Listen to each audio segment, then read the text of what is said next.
Greater اسرائیل بنے گا۔ حدیث میں خبریں یہ سارے مسلمان ممالک تمہارے ہاتھ سے نکل جائیں گے مسلمانوں، یہ عراق اور اردن اور یہ اور وہ، یہاں تک کہ ترکی، سعودی عرب کا بھی شمالی حصہ نکل جائے گا۔ البتہ مدینے کا جو ان کا پروگرام ہے اس کو اللہ نہیں پورا ہونے دے گا، مدینے میں داخلے کی ان کو اجازت نہیں ملے گی۔ بہرحال یہ سارا کچھ ہونے والا ہے۔ وہ وقت بھی آنے والا ہے کہ حضور کی ایک حدیث کے مطابق ایک شخص کے 1000 بیٹے ہوں گے تو 999 ختم ہو جائیں گے، ایک بچے گا۔ یہ وقت بھی آنے والا ہے کہ حضور فرماتے ہیں اتنی بڑی جنگ ہوگی، اتنی خوریزی ہوگی کہ پوری زمین اٹ جائے گی لاشوں سے۔ تو پرندہ جو ہے کوئی، ایک تو پرندے ہوتے ہیں کہ جو مردار خور ہے، گدھ ہے، وہ تو بڑی خوشی سے اتریں گے، تناول فرمائیں گے لاشوں کو۔ اسی طریقے سے کوے ہیں، چیلے ہیں، لیکن جو نفاست پسند پرندے ہیں وہ لاش کے اوپر اترنا نہیں چاہتے۔ تو ایک پرندہ اڑتا چلا جائے گا، اسے کہیں زمین پر اترنے کی جگہ نہیں ملے گی، لاشیں ہی لاشیں ہوں گی، یہاں تک کہ وہ تھک ہار کر اس کے جو ہے پر جواب دے جائیں گے، گرے گا تو لاش پر گرے گا۔ یہ وقت آنے والا، اور یہ یہودیوں کے ہاتھوں، یا یہودیوں کے جو سپورٹرز ہیں اس وقت، جو ان کے ہاتھ میں آلہ کار ہیں، ان کے ہاتھوں آنا ہے۔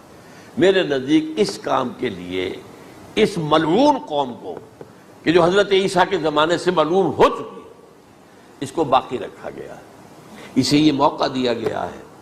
اس نے اسرائیل بنا لیا ہے، تقریباً 2000 سال کے بعد وہ دوبارہ آ کر آباد ہوئے اس سرزمین میں جہاں سے نکال دیے گئے تھے 70 عیسوی کے اندر۔ یہ سارا کچھ کیوں ہو رہا ہے؟ ان کا یہ استثناء کیوں کیا گیا؟ یہ بڑی تلخ بات ہے، یہ یاد کر لیجئے، کیونکہ یا تو قوم اسی وقت ہلاک کر دی جاتی، جیسا کہ ہوا قوم نوح، قوم ہود، قوم عاد، قوم ثمود، قوم شعیب، یہ ہوا کہ نہیں ہوا؟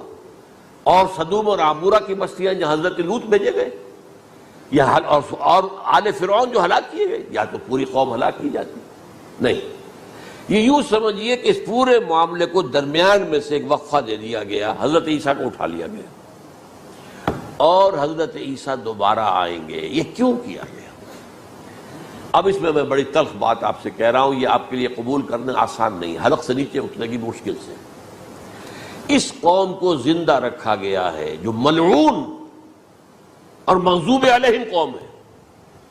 سب سورہ فاتحہ میں مفسرین لکھتے ہیں ضالین، یہ نصارہ ہے، اور مغضوب علیہم یہ یہودی ہیں۔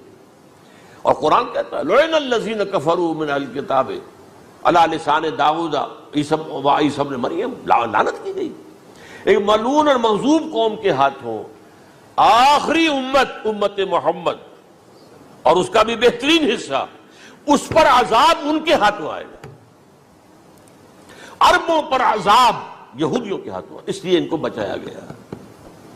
یہ میں نے کئی دفعہ واقعہ سنایا، مولانا اسلائی صاحب بتایا کرتے تھے، کیونکہ وہ راجپوت تھے، یو پی کے راجپوت، مشرقی حصے کے، کہ ہمارے ہاں کوئی نوجوان اگر کوئی بڑی گری ہوئی حرکت کرتا تھا تو اس کے سر پر چمار کے ذریعے، چمار کے ہاتھوں جوتا لگوایا جاتا تھا۔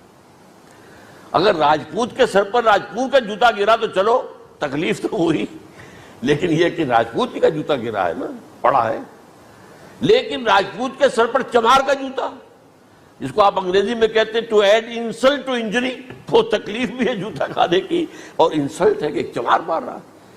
یہ امت سب سے خیر امت ہے، کنتم خیر امت